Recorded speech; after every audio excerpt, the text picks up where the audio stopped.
cows. Come on, cows. So a question has often come up around our farm. How do we plan to breed the future generation of cattle? Because on our farm, we presently have 4 cows, meaning adult female cattle who have produced offspring. We have 1 steer, Kurt Cobain, and then we have 2 bull calves and 2 heifer calves here on the farm that were born in the early spring. Come on, you two, get in there with everybody else. Let's go, come on. Get back in there, good job. You know, when our cattle actually first came to the farm, the 4 cows were bred. Meaning they'd gotten pregnant somewhere in the, I don't know, I want to say June-ish time period. And so when they calved in March and April, that was exactly what I was hoping for. But now that my calves are a little bit older, I need to be thinking about when I actually start to breed the mama cows again. And right now on our farm, we do not have a viable male for that type of activity. Now, in terms of options I have available to me, you know, I can go the very traditional way and get a bull. I could also go the fancy way and get artificial insemination, or AI, where I buy frozen tubes of semen from various farms around the country, and then I use those tubes to impregnate my cows. There's also other fancier things I could do where, like, I'm putting embryos inside of them, but that's well beyond my ability or interest right now. And now for the longest time, I've been struggling with what to do with this dilemma. Do I get a bull? Do I get AI? When it comes to getting a bull, I can see a lot of drawbacks. Number one, I only have 4 cows, and a bull is kind of an expensive thing to have when you have that few number of viable breedable females right now. And I could probably get, I don't know, about 3 years out of that bull before I have to send him on his way to another farm to avoid any sort of risk of inbreeding with my herd. So a bull can be expensive, both in terms of buying them as well as the fact that they eat a lot of food. The other issue I have with a bull is it takes really more management skill. A bull can be dangerous, and since I'm still relatively inexperienced with cattle, I got to admit, the idea of a large testosterone-filled bull, that thought kind of terrifies me. And so I will admit I've had a lot of reluctance to getting a bull. But that's not to say artificial insemination doesn't also have its own set of drawbacks. You know, AI can also be very expensive. Like if you're looking to buy some high-class semen straws, you could be spending, I don't know, several $100s per straw. A lot of farms have like a bulk discount, but still it's not cheap. And then you also have to have special nitrogen tanks for storing that semen. You have to wait for the exact right time when your cows are going into heat before you can insert that semen. And you have to have the skill and abilities to do exactly that, which I 100% currently lack. So yes, this is very much my dilemma that I'm facing right now when I try to think about what I should be doing with my cattle and how to breed my cows. But despite its drawbacks, artificial insemination offers you absolutely outstanding cattle genetics. And so if I'm looking to build a good herd, getting good bull genetics from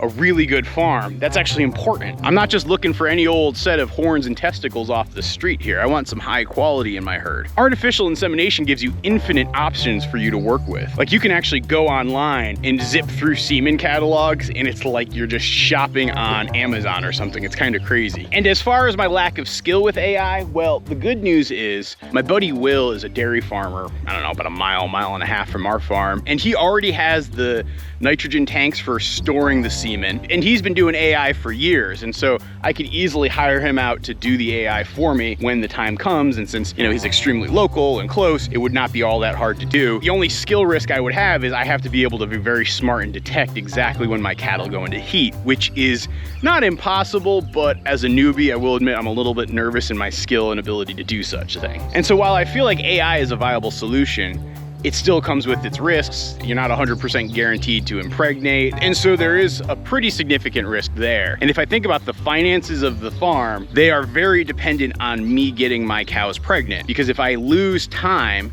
and I lose the window for when I want to actually get my cows pregnant and have them calve, that's like a whole year that I lose out on in terms of income from either, you know, selling heifer calves, selling bull calves, harvesting a steer for meat. Like all of that stuff gets thrown off if I don't get my cows pregnant. And so if I want the best possible odds, really the best thing to do is get a good proven bull, keep them with my cows for a couple of months, and then they should be bred. And especially given the fact that my cows have all proven to be good mamas, and if I can find a good proven bull, it's just a high probability situation. But timing with all of this is super important because, you know, here in Vermont, there's a good 6 months when I really don't want to have calves born. You know, September is too late for the mamas to be able to take advantage of the good grass. October, November, December, January, February, even March are much too cold to want to have a calf be born. April's kind of on the fringe, but actually as I think about my farm and what I really want, Frankly, May, June, July is the window that I want to have my calves born. That gives me the opportunity to have them out on pasture. That gives me the opportunity to have good weather. It really is the time that makes the most sense for me. What you sniffing at there, Mr. Toby Dog? I heard you bark earlier. Something over there? I actually think there's been a woodchuck living over there and it's gotten Toby's attention. Hey, by the way, speaking of Toby Dog, I don't know if you guys noticed this new t-shirt I'm wearing, but we are getting ready to launch our newest t-shirt collection. And it's gonna be all dedicated to our good friend, Mr. Toby Dog. Abby, don't get jealous. Yeah, we had an artist actually design this wonderful, wonderful image of Toby hanging out with some goslings. It's pretty perfect. It's gonna be available in 2 colors. This black color I'm wearing here, as well as like a light blue color. It's the same company we did the Pablo Barn Cat shirts with, and so they're super, super high quality and they're really great. You know, all the t-shirts are printed right here in the United States. So the t-shirts are going on sale actually today. With the link in the bottom of this video, you'll actually be able to access the t-shirts, but it's only gonna be available for an extremely limited amount of time. Once the sale closes, that's when we print, and then you end up getting your shirts a couple weeks later. Take a look down below and check it out if you want to help support the farm and show off some Mr. Toby Dog pride. The t-shirt company actually sent me a couple of advanced copies of the shirt so I could like wear them in videos. So people are wondering, well, why do you get them yet? But we can't, that's why. So the fact that I really don't want to blow my calving window, which is really starting to come up, because again, think about it, cattle take about 9 months to gestate. And if I look at really where we are here in the summer, this is exactly the window that I want to be looking for my girls in heat and hopefully get them pregnant so that by the time spring and summer next year rolls around, we're having more babies here on the farm. So I will admit, I have not 100% made my decision on what I'm actually gonna do here in this situation.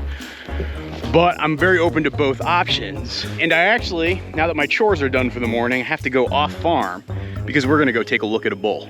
So the farm that I'm going to look at this bull is about a half hour, 45 minutes from our farm. And it's actually known as Greenfield beef or Shat acres. And the Shatney family, they are like probably the most well-recognized and famous breeders of Scottish Highland cattle in America. You know, they have been doing it for decades and they're absolute legends, and I've been meaning to come out to their farm for quite some time, but I never had a good excuse. They had these 2 bull calves for sale, and I've decided to kind of come here to check out what's going on. I got to meet with Janet, who's one of the proprietors, and she gave me a tour of their farm and gave me some tips on things like how to brush cattle. Now, like I said, there are 2 bull calves for sale. Both of them were born in July. That means that they really wouldn't be ready to breed until next summer. But the market for bulls right now is kind of crazy, and so buying them young and early like this, particularly if I want to get a registered bull, makes a lot of sense. The first little bull calf I looked at was a fella named Cassius.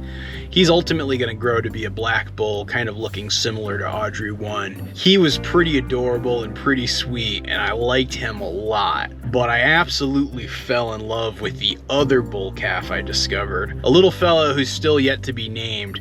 He was the most precious and adorable calf I've ever seen, the friendliest calf I've ever seen. He even came up to me and just started eating my pants. Now, if that's not an omen for a good calf, I just don't know what is. I'm still trying to make up my mind on what I actually do here, but I like this young calf a lot. They would be ready to arrive on my farm in probably like December or January. And when they would arrive, Janet had committed to me that they would be halter trained, which is kind of cool. So having a bull that's halter trained that I can lead around and bring to where I need to, that's a pretty important criteria for me. You know, like I said earlier, I'm kind of afraid of bulls and handling bulls, and to have an animal that I can handle and move around, that's going to be really important. And so arguably I need my bull to be my most docile and friendly animal on the farm. Of course, with Toby Dog around, that might be stiff competition. You ever just have one of those days? Are you hitting your reset button? I love you, big floof. Hey, Abby Dog, I have a surprise for you, girl.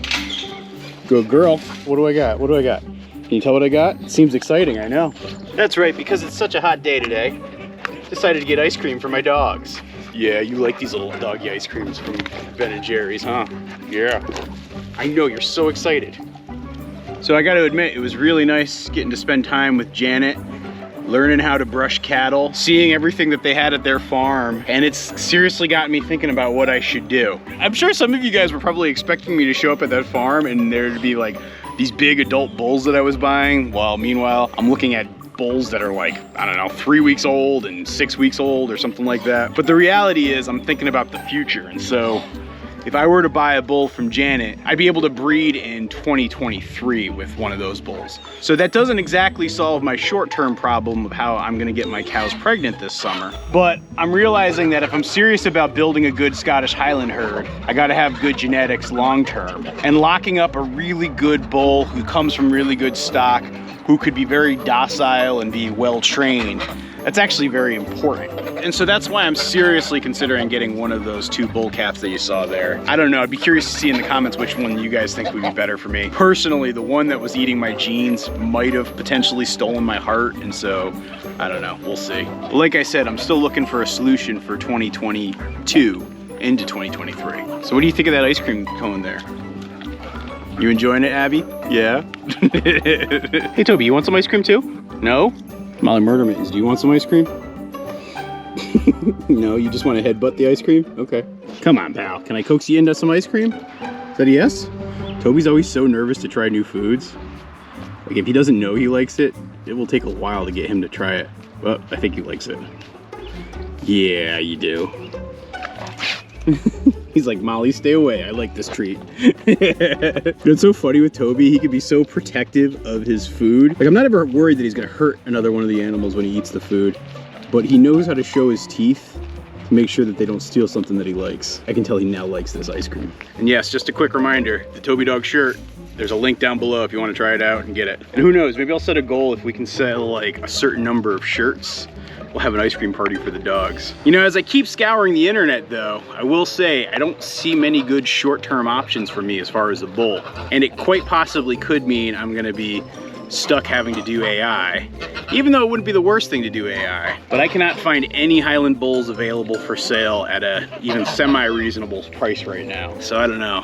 Let me know if you have any short-term solution ideas down below in the comments. I think my only other option might be to find a bull that I rent for just, you know, really from now until like October. And maybe that bull's like a cross bull, either a Charolais, maybe a Dexter. You know, if it's a bigger bull like a Charolais, I worry about having calving problems. If it's a smaller bull like a Dexter, maybe that's actually the best option. You tell me, what do you think would be the best option down in the comments? You know, the more and more I think about this with watching my dogs eat ice cream, the more and more I think getting a good bull for the future, which I have on the farm for a couple of years, really make that investment in a good registered bull, seems like the best long-term option. I just have to probably muddle through a year here. But yeah, let me know what you think down in the comments, and we'll find out what happens if you keep watching our videos. Thanks for the support, everybody, and I will be back soon with another video. Would you look at that? He's so happy eating this ice cream cone now. Good boy, good boy.